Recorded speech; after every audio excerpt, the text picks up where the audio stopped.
A strong earthquake shook northern Japan, Iceland and Hokkaido early on April 27, according to reports from Japanese and US meteorological agencies. This was the latest in a series of earthquakes that have recently occurred in Japan. The 6.1 magnitude earthquake struck around at 5:13 a.m. on April 27 in southern Hokkaido at a depth of approximately 80 kilometers.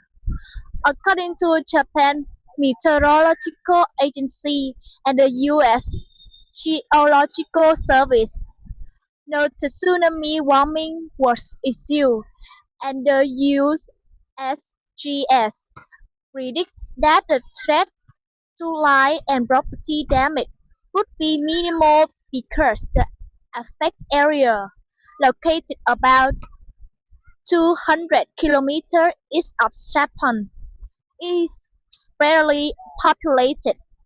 However, Japanese Meteorological Agency officials note that in areas experiencing strong shaking, risks of falling rocks and Iceland have increased.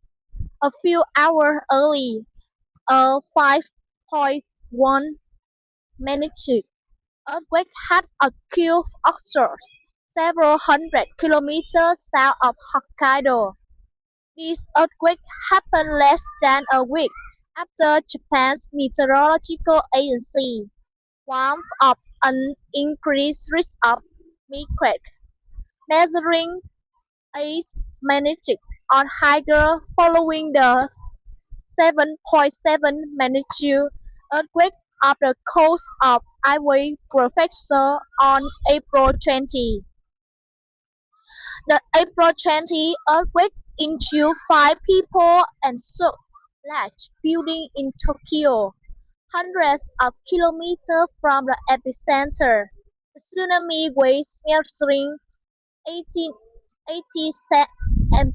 centimeters struck apart in Iwate, while smaller waves also hit other parts of northern Japan.